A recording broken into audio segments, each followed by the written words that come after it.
کائنات کے بننے کا فرمان جاری کرنے کے بعد ایسا لگتا ہے کہ خدا نے کائنات کو قوانین طبیعیات کے مطابق چلنے پر چھوڑ دیا ہے اور وہ اس میں کوئی مداخلت نہیں کرتا۔ چنانچہ اسٹیفن ہاکنگ اس نتیجے پر پہنچتا ہے کہ کائنات کے سارے حرکت و عمل میں خدا کا کوئی کردار نظر نہیں آتا۔ سائنس کی ساری تاریخ اس بات کا احساس دلاتی ہے کہ واقعات یوں ہی یک طرف طور پر وقوع پذیر نہیں ہوتے، ان کی سطح کے نیچے ایک نظم نظر آتا ہے جسے خدائی فیضان کی دین بھی کہا جا سکتا ہے اور نہیں بھی۔ لیکن کچھ سائنسدانوں کی رائے یہ بھی ہے کہ کائنات کا آغاز ایک عظیم انتشار یا قیاس سے شروع ہوا تھا۔ چنانچہ ہماری مشاہداتی دنیا میں جو نظم نظر آتا ہے یہ اس طرح کا اتفاق ہے جیسے بہت سے بندر ٹائپ رائٹر پر ہاتھ ماریں تو ایک دور کا امکان ہے کہ ان سے اتفاقیہ طور پر شیکسپیئر کی تحریر کا کوئی ٹکڑا رقم ہو جائے۔ جہاں تک اس سوال کا تعلق ہے کہ یہ کائنات ایسی کیوں ہے جیسی ہمیں نظر آتی ہے، تو اس کا سادہ جواب یہی ہے کہ اگر یہ مختلف ہوتی تو ہم کہاں ہوتے؟ چونکہ ہم وجود رکھتے ہیں لہذا کائنات کو یوں ہی دیکھتے ہیں۔ اسٹیفن ہاکنگ کا کہنا ہے کہ مذہب کے اس دعوے پر یقین کرنا بڑا مشکل ہے کہ یہ وسیع و عریض کائنات خدا نے صرف انسان کے لیے بنائی ہوئی ہے۔ وہ دلیل پیش کرتا ہے، ہمارا نظام شمسی تو بہرحال ہمارے وجود کے لیے ضروری تھا اور اس میں زیادہ سے زیادہ اپنی کہکشاں کو شامل کیا جا سکتا ہے، جس کے ابتدائی ستاروں نے ان بھاری عناصر کے بننے میں مدد کی جس کے بعد سیاروں کی تخلیق ہوئی۔ لیکن اس کائنات کی دوسری اربوں کہکشاؤں کی ضرورت کی کوئی تک نظر نہیں آتی، نہ اس کی کوئی وجہ نظر آتی ہے کہ اسے اتنے بڑے پیمانے پر چاروں طرف یکساں بنا دیا جائے اور پھر بگ بینگ کی ابتدائی شرح پھیلاؤ ایسی رکھی کہ یہ شروع ہوتے ہی ختم ہو کر دوبارہ بلیک ہول نہ بن جائے۔ یہ یقین کرنا بڑا مشکل ہے کہ یہ سب کچھ محض خدا کا عمل ہے جو انسان کو پیدا کرنے کے لیے کیا گیا تھا، جس کے بعد سے خدا کو 1600 کروڑ سال تک انسان کے پیدا ہونے کا انتظار کرنا پڑا، اور وہ بھی صرف انسان کی 4 روزہ زندگی کے دورانیے میں یہ دیکھنے کے لیے کہ وہ کوئی برے کام تو نہیں کر رہا۔ سائنس سے سوال کیا جا سکتا ہے کہ اتنا سارا مادہ کہاں سے آیا؟ اس کا جواب کوانٹم تھیوری یوں دیتی ہے کہ وہ ذرات یعنی پارٹیکلز کو توانائی سے یعنی اینٹی پارٹیکلز کے جوڑوں یا پیئرز کی شکل میں تخلیق کیا جا سکتا ہے۔ سوال ہوگا کہ اتنی توانائی آئی کہاں سے؟ اس کا جواب یوں ہے کہ دراصل کائنات کی مجموعی توانائی 0 ہے۔ کائنات کی ساری مادہ مثبت توانائی سے بنا ہے۔ مادہ کشش ثقل کی وجہ سے ایک دوسرے سے جڑا رہتا ہے۔ مادے کے 2 ٹکڑے جو ایک دوسرے کے قریب ہوں کم توانائی رکھتے ہیں بنسبت اس کے جب وہ بہت دور ہوں، کیونکہ انہیں کشش ثقل کا زور توڑنے کے لیے توانائی صرف کرنی پڑتی ہے۔ یعنی کشش ثقل کے زیر اثر دائرے منفی توانائی کی نمائندگی کرتے ہیں۔ یہ کائنات مکان میں تقریباً یکساں ہے، لہٰذا ثابت کیا جا سکتا ہے کہ منفی توانائی مثبت توانائی جو مادے کی نمائندہ ہے کو ٹھیک مساویانہ طور پر منسوخ کر دیتی ہے۔ چنانچہ کائنات کی حاصل جمع توانائی 0 ہو جاتی ہے۔ اب 0 اور 0 کو جمع کریں، جواب 0 ہی آئے گا۔ چنانچہ کائنات مثبت توانائی کو 2 گنا کر سکتی ہے اور ایسے ہی اپنی منفی توانائی کو بھی، جس سے نتیجہ 0 ہی رہے گا۔ اس طرح کائنات کے پھیلاؤ کے ساتھ مادے میں اضافہ بھی ممکن رہتا ہے۔ کائنات یعنی توانائی کی اس عجیب خصوصیت پر سائنسدان گوتھ کا بڑا خوبصورت تبصرہ ہے۔ اس نے کہا، افسوس کہ مفت کے لنچ جیسی کوئی چیز نہیں، جبکہ یہ ساری کائنات بالکل مفت کا لنچ ہے۔ ہمارا ذہن اکثر سوچتا ہے کہ اس کائنات کے پرے کیا ہے، اس لیے خدا کا خیال ادرنس سے جڑا ہوا ہے، لیکن آئنسٹائن کا کہنا ہے کہ زمان و مکان محدود ہونے کے باوجود کوئی کنارہ نہیں رکھتے، لہٰذا کنارے یا اس سے پرے کیا حرکت و سکنات ہو رہی ہے کا سوال ہی پیدا نہیں ہوتا۔ یہ کائنات قطعاً سیلف کنٹینڈ یعنی اپنے آپ میں سالم و مکمل ہے۔ اس کی ذات سے باہر کوئی چیز اثر انداز نہیں ہو رہی، بلکہ بے کنار دنیا سے باہر کا سوال غیر منطقی بھی ہے اور غیر سائنسی بھی۔ یہ کائنات نہ تخلیق ہو سکتی ہے نہ ختم۔ اس صورتحال کو دیکھ کر اسٹیفن ہاکنگ نے سوال اٹھایا تھا، خالق کائنات کی پھر جگہ ہی کہاں رہ جاتی ہے؟ کیا اس عالم کون و مکان کو کسی خالق کی ضرورت ہے؟ اور اگر ہے تو اس خالق کا اس کائنات پر کوئی اور اثر ہے؟ اور پھر اس کو کس نے تخلیق کیا تھا؟ مادے اور فطری مظاہر کی سائنسی توجیحات سامنے آنے کے بعد انسان پر یہ بات کھلتی گئی کہ اس حیات و کائنات کا سارا نظام کسی ماورائی طاقت یا ڈیوائن پاور کی مرضی و منشا سے نہیں چل رہا، بلکہ کچھ قوانین فطرت یا لاز آف نیچر ہیں جو سارے عمل و حرکت کو کنٹرول کر رہے ہیں۔ چنانچہ اگر فطرت کو مسخر کرنا ہے تو کسی روحانی یا ماورائی قوت کی طرف رجوع کرنے کے بجائے ان قوانین فطرت کو سمجھنا ہوگا۔ اس کے نتیجے میں ایک ایسا سیکولر کلچر پیدا ہوا جس میں خدا کا دائرہ کار اور حلقہ اثر محدود ہوتے ہوتے صرف خالق کائنات کی حیثیت تک رہ گیا۔ اہل عقائد نے یہ کہہ کر خود کو تسلی دی کہ قوانین فطرت بھی تو آخر خالق کائنات ہی نے بنائے ہیں، چنانچہ مذہب ذاتی روحانی عمل تک محدود ہو گیا۔ زندگی اور دنیا کی ساری جدوجہد سائنسی علوم کی روشنی میں ہونے لگی، البتہ خدا اس سارے نظم جہاں کے سپریم خالق کے طور پر دیکھا جانے لگا۔ لیکن 20ویں صدی کے دوران طبیعیات اور فلکیات کے علوم نے اتنی ترقی کر لی اور ایسے حقائق سامنے آ گئے کہ تخلیق کائنات کا سوال بھی سائنس کے دائرہ کار میں چلا آیا اور سائنسدانوں میں بحث و مباحثے شروع ہو گئے، اور اس سوال کے ایسے سائنسی جواب سامنے آئے کہ مذہبی القومی تشویش لاحق ہوئی کہ خدا کا بطور خالق کائنات کا آخری منصب بھی اب خطرے میں ہے۔ مزے کی بات یہ ہے کہ دہریے بھی سائنس کی اس حرکت پر خوش نہ ہوئے۔ وجہ یہ تھی کہ جیسے اہل عقائد کا کہنا تھا کہ خدا ہمیشہ سے ہے کیونکہ اس کا کوئی جواب نہیں کہ خدا کہاں سے آیا، اسی طرح دہریے بھی یہ کہہ کر مطمئن ہو جایا کرتے تھے کہ یہ مادی کائنات ہمیشہ سے ہے، اس لیے کہ ان کے پاس بھی کائنات کہاں سے آئی کا جواب نہیں تھا۔ لیکن سائنس اس سوال پر جرأت مندانہ قدم اٹھا چکی ہے، اور آج کے علم و ٹیکنالوجی کے حساب سے اس کے پاس تخلیق کائنات سے وابستہ سوالوں کے جواب اور ثبوت موجود ہیں، اور اس پر سائنسدانوں کے درمیان اکثریتی اتفاق رائے پایا جاتا ہے۔ خدا بمقابلہ انسان دراصل معلوم بمقابلہ نامعلوم تھا۔ خدا علامت تھی ادرنس کی، یعنی انسان کے علم و ادراک کے باہر جو کچھ تھا وہ خدا سے منسوب تھا۔ جہاں انسان کا بس اور علم ختم ہوتا وہاں خدا کی فرمان روائی شروع ہوتی۔ جوں جوں انسان کے علم و ادراک اور قوت و اختیار میں اضافہ ہوتا گیا، خدا کی خدائی چلی گئی اور آخرکار بات آخری سوال تک آن پہنچی۔ لیکن افسوس، تاحال کسی ماورائی طاقت کا وجود یا اس کے کسی طرح کے اثرات اس کائنات کے چلانے میں تو کجا تخلیق کائنات کے سوال پر بھی نہیں ملے۔ زیر نظر مضمون میں تخلیق کائنات کے سلسلے میں سائنس کی بگ بینگ کی تیوری کا مختصراً احوال پیش کیا گیا ہے، لیکن اس سلسلے میں کئی طرح کے جو سوال ذہنوں میں پیدا ہو سکتے ہیں، اب ہم دیکھتے ہیں کہ سائنس ان کا کیا جواب دیتی ہے۔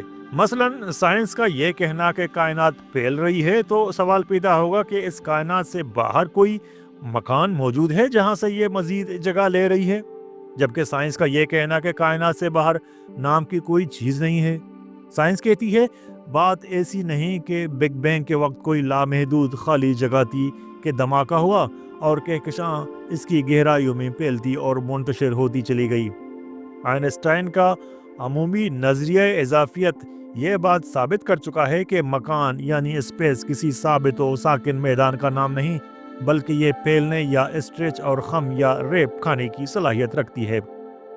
مکان اصلاً کشش ثقل کے میدان یا گریویٹیشنل فیلڈ کا دوسرا نام ہے، اور جب بات کائنات کی سطح کی ہوتی ہے تو کشش ثقل کے میدان کے خم کھانے کا یہ عمل مکان کی شکل میں واقع ہوتا ہے جو وقت کے ساتھ پھیلتا چلا جاتا ہے۔ چنانچہ یہ کائنات ایک غبارے کی مانند ہے جو اندر سے پھولتی چلی جا رہی ہے۔ چنانچہ مکان کی تخلیق بھی بگ بینگ کے ساتھ شروع ہوئی اور عدم یا نتھنگ سے 400 بڑھتی ہوئی کائنات کی ناقابل تصور وسعتوں تک پھیل گئی۔ دوسرا سوال یہ ہو سکتا ہے کہ اس داغ اول یا بلیک ہول کا محل وقوع لوکیشن کیا تھا جہاں سے یہ کائنات پھوٹ پڑی تھی۔ سائنس کا کہنا ہے کہ وہ بلیک ہول کوئی ایسی چیز نہ تھی جس کے ارد گرد خالی جگہ ہو، کیونکہ وہ مکان کی تخلیق کا بھی لمحہ تھا۔ بیشتر جو لامحدود حد تک دب چکی تھی، اور نہ ہی وہ داغ لامحدود دورانی کے لیے بیٹھتا ہے۔ وہ پلک جھپکنے میں عدم سے ظاہر ہوتا ہے اور فوری طور پر پھیل جاتا ہے۔ بگ بینگ سے قبل دورانی کی بات یوں بھی نہیں ہو سکتی کہ خود وقت یعنی زمان کا جنم بھی بگ بینگ کے ظہور سے شروع ہوتا ہے۔ سائنس یہ بات زور دے کر کہتی ہے کہ زمان اور مکان اس مادی کائنات کا حصہ ہیں، نہ کہ کائنات ان کے اندر اپنا وجود رکھتی ہے۔ کائنات کی ابتدا ہی زمان و مکان کا نقطۂ آغاز تھا، چنانچہ یہ کہنا بے معنی ہے کہ بگ بینگ سے پہلے کیا تھا۔ لیکن یہ سمجھنا بھی غلط ہوگا کہ کچھ نہ تھا بھی تو کچھ نہ کچھ تھا۔ ایک تجریدی حالت میں لامکان جس سے مکان نے جنم لیا، چنانچہ اہل عقائد دعویٰ کرتے ہیں کہ کچھ نہیں یا عدم یا لامکان جو بھی تھا وہی خدا تھا۔ لیکن سائنس اس کی تردید کرتے ہوئے کہتی ہے کہ اس کے کچھ نہیں سے مراد قطعاً کچھ نہیں ہے۔ اسے لامکان یا عدم نام کی کسی چیز یا حالت سے تعبیر نہ کیا جائے۔ اسی الجھن کو اسٹیفن ہاکنگ نے یہ سوال کر کے سمجھایا کہ قطب شمالی کے شمال میں کیا ہے؟ جواب ہوگا کچھ نہیں۔ کیا اس کا یہ مطلب ہوگا کہ قطب شمالی کے شمال میں کچھ نہیں ہے، نام کی کوئی پراسرار جگہ واقع ہے؟ بلکہ اس کے معنی یہ ہوں گے کہ جس منطقے کی طرف اشارہ کیا گیا ہے اس کا وجود ہی نہیں۔ یہ نہیں کہ کوئی جسمانی وجود نہیں ہے، بلکہ منطقی لحاظ سے بھی عدم موجود ہے۔ ایسے ہی حالت بگ بینگ سے قبل کی تھی۔ اس پر کچھ لوگ معترض ہو سکتے ہیں کہ سائنسدان ہم سے لفظوں کا کھیل کھیل کر اور منطق کی مار دے کر کچھ چال بازی کر رہے ہیں۔ وہ شبے میں پڑ سکتے ہیں کہ سائنسدان کائنات کی آخری حقیقت بتانے سے قاصر ہیں، چنانچہ وہ زمان و مکان کے وجود اور عدم وجود کے گنجلک چکروں میں ڈال کر اپنے مخالفین کی آنکھوں میں دھول جھونک رہے ہیں۔ اس کے جواب میں سائنسدانوں کا کہنا ہے کہ ایسے سوالات اس لیے پیدا ہوتے ہیں کہ ہمارے ذہن علت و معلول کی اصطلاح میں سوچنے کی عادی ہے، چونکہ نارمل حالات میں پہلے کوئی مادی سبب زمان کے اندر پیدا ہوتا ہے اور اس سبب سے پھر ایک اثر چلتا ہے۔ لیکن آج کی فلکیاتی سائنس کائنات کے ابتدائی سوال پر جب ہمیں دعوت فکر دیتی ہے تو اس کے پیچھے کوئی ایسا سبب یا علت موجود نہیں جو عام فہم کے دائرے میں آ سکے۔ اس لیے نہیں کہ یہ غیر معمولی مافوق الفطرت علت ہے، بلکہ اس لیے کہ اس کا قبل الزمانہ وجود ہی نہیں رکھتا، جس میں علت پیدا کرنے والی کوئی ایجنسی، خواہ وہ فطری ہو یا ماورائے فطرت، عمل پیرا ہو سکے۔ یعنی کائنات کے وجود میں آنے سے قبل کوئی دور یا زمانہ ہوتا تو پھر یہ سوال اٹھتا کہ وہ خدا تھا یا کوئی مادی وجود جس نے بگ بینگ کے عمل کو متحرک کر دیا۔ لیکن ٹھہریے، بات یہیں پر ختم نہیں ہوتی کہ سائنس صرف ما قبل دور کے عدم وجود کا سہارا لے کر ہی تخلیق کائنات کی تشریح کرتی ہے، کیونکہ سوال وہیں کا وہیں رہ جاتا ہے کہ آخر اچانک زمان اور مکان کا سوئچ آن کیسے ہو گیا۔ اس سلسلے میں جو جدید ترین سائنسی سوچ ہے اس کا کہنا ہے کہ یکلخت بلا تحریک غیر مکان و زمان کا پیدا ہو جانا کوانٹم میکینکس کا فطری نتیجہ ہے۔ یہ علم طبیعت کی وہ شاخ ہے جس سے ایٹمی ذرات کا مطالعہ ہائزنبرگ کے اصول غیر یقینی یا پرنسپل آف انسرٹینٹی کو لاگو کر کے کیا جاتا ہے، جس کے مطابق تمام مشاہداتی مقداروں میں اچانک اور ناقابل پیشگوئی اتار چڑھاؤ وقوع پذیر ہوتے ہیں۔ مذکورہ کوانٹم اتار چڑھاؤ کے پیدا کرنے میں قطعاً کسی چیز کا ہاتھ نہیں ہوتا، وہ حقیقی طور پر از خود پیدا ہوتے ہیں اور اپنی گہری ترین سطح تک فطرت میں جبلی طور پر پائے جاتے ہیں۔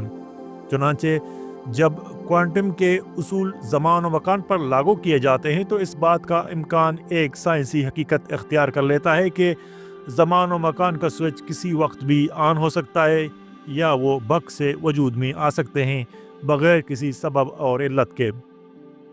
اسٹیفن ہاکنگ کی تھیوری کے مطابق زمان مکان سے مسلسل نکلتا رہتا ہے اور کوئی خاص پہلا لمحہ نہیں ہوتا جہاں سے وقت شروع ہوتا ہے، اور نہ ہی وقت کو پیچھے کی طرف ابدیت تک لے جایا جا سکتا ہے۔ اب یہ بھی سوال پیدا کیا جا سکتا ہے کہ سائنس جنہیں فطرت قوانین یا لاز آف فزکس کہتی ہے، وہ کیا کائنات کے روح پذیر ہونے سے پہلے ہی وجود رکھتے تھے؟ سائنس کہتی ہے یہ قوانین زمان و مکان کے اندر وجود نہیں رکھتے، وہ دنیا کو صرف بیان کرتے ہیں، خود اس میں نہیں۔ لیکن اس کا مطلب یہ بھی نہیں کہ وہ کائنات کے ساتھ ایک پیکج کے طور پر عدم سے وجود میں آ گئے تھے، کیونکہ اس طرح ہم ان قوانین سے نہیں پوچھ سکتے کہ کائنات کا آغاز کہاں سے پیدا ہوا تھا۔ لہٰذا تخلیق کائنات کو سائنسی طور پر سمجھنے کے لیے ضروری ہے کہ ہم ان قوانین کو ایک تجریدی اور ابدی خصوصیت عطا کریں۔ سوال یہ ہے کہ یہی قوانین کیوں بنے اور طرح کے قوانین کیوں نہ بن گئے؟ سائنسدان اس مابعد طبیعتی مسئلے میں مختلف رویے اختیار کرتے ہیں۔ کچھ کا کہنا ہے کہ ان قوانین کو ایک ننگی حقیقت کے طور پر قبول کر لینا چاہیے، کچھ کہتے ہیں قوانین وہی ہونے چاہیے جو منطقی ضرورت کو پورا کریں، اور کچھ سائنسدانوں کا یہ بھی خیال ہے کہ ہم جس دنیا میں رہتے ہیں وہ بہت سی دنیاؤں میں سے ایک ہے، اور یہاں پر ایسے قوانین کا وجود محض اتفاق ہے، اور کچھ شکی لوگ تو اس حد تک جاتے ہیں کہ ان قوانین کا وجود ہی نہیں، یہ انسان کی اپنی ایجاد ہیں تاکہ اس مادی دنیا کو سمجھا جا سکے۔ لیکن وہ تمام سائنسدان جو بنیادی مسائل پر تحقیق کر رہے ہیں وہ ان قوانین کو کسی حد تک خود مختار حقیقت کے طور پر قبول کرتے ہیں۔ اس نقطۂ نظر سے یہ دلیل دینی ممکن ہو جاتی ہے کہ مذکورہ قوانین فطرت منطقی طور پر اس کائنات سے پہلے موجود تھے جنہیں یہ بیان کرتے ہیں۔ چنانچہ ہم اس موڑ پر پہنچ جاتے ہیں کہ تخلیق کائنات کے سوال کو روایتی سلسلہ علت یا کیجول چین سے سمجھنے کے بجائے تشریحی سلسلے یا ایکسپلینیٹری چین کے اصول کو اپنائیں۔ المختصر، ہم اس مقام پر آ چکے ہیں جب خالق کائنات کی بحث فلسفے سے نکل کر سائنس کی لیبارٹری میں داخل ہو چکی ہے۔ کائنات اور انسانی شعور اس سے وابستہ سوالوں کے جوابات کیا دے رہے ہیں، اس کتاب کے گزشتہ صفحات میں مختصراً جائزہ پیش کرنے کی صحیح کی گئی ہے، جس سے یہ نتیجہ نکالا جا سکتا ہے کہ انسانی ذہن اور عملی حقائق مذہب کے پیش کردہ تصور خدا سے مطمئن نہیں ہو سکتے۔ جب تک وجود خدا کی حتمی تصدیق عقل اور سائنس کی طرف سے نہیں آ جاتی، اس وقت تک عقیدے کا دعویٰ بہرحال کمزور اور مشکوک ہی سمجھا جاتا رہے گا۔